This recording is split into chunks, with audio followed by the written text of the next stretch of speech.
The United Nations Secretary General is appealing for an immediate end to fighting between Israel and Palestinians. It comes as health officials in Gaza reported the deaths of 42 people in the latest Israeli airstrikes, among them 10 children. Israel says Hamas has launched 3,000 rockets in the last week, killing 10 Israelis. Our Middle East editor Jeremy Bowen has been in Sderot in southern Israel, close to the boundary with Gaza.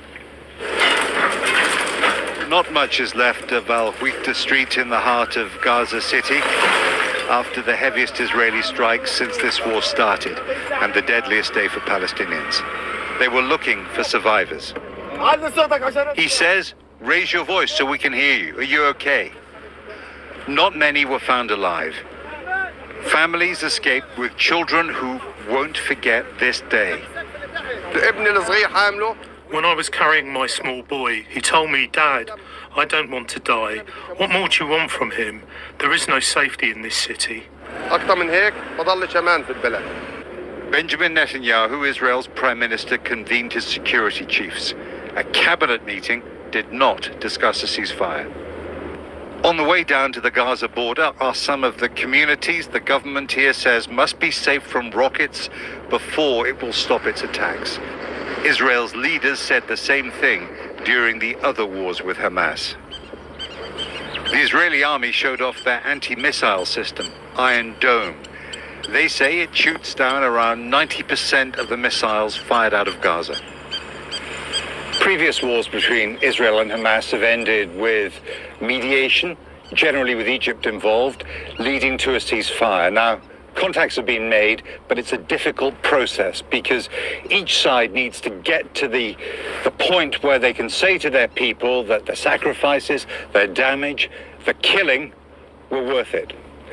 If Israel takes this to the next level with a ground invasion of Gaza, that process gets knocked on further into the future. The 2014 war lasted for nearly 2 months. Iron Dome is one reason why Israel suffers fewer casualties than Gaza. Another is the weight of Israel's firepower. Well, civilians, of course, aren't our target. They never are. But you do kill them. And any loss of life on both sides of this conflict, any loss of civilian life is tragic. Again, but it does happen an awful lot in Gaza. And I hear that. And again, any loss of civilian life is tragic. It happens here as well. While we were there, they launched.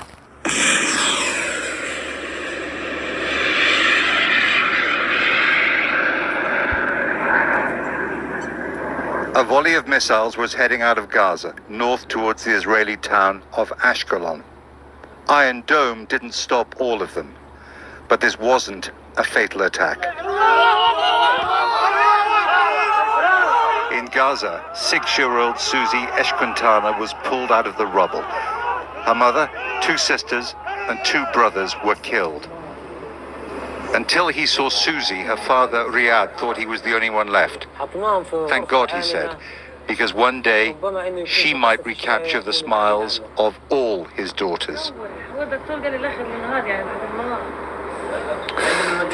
The Israelis blame Hamas for the deaths of Palestinian civilians. They say that Hamas effectively hides behind its own people. In America, President Biden and the White House are saying that Israel has a right always to defend itself. Biden's always been a strong supporter of Israel, but Egypt, while saying it takes its mediation duties very seriously, is using harsher language about the Israelis, things like aggressors and occupying army. This conflict polarizes opinion like no other. Jeremy Bowen in Jerusalem, thank you.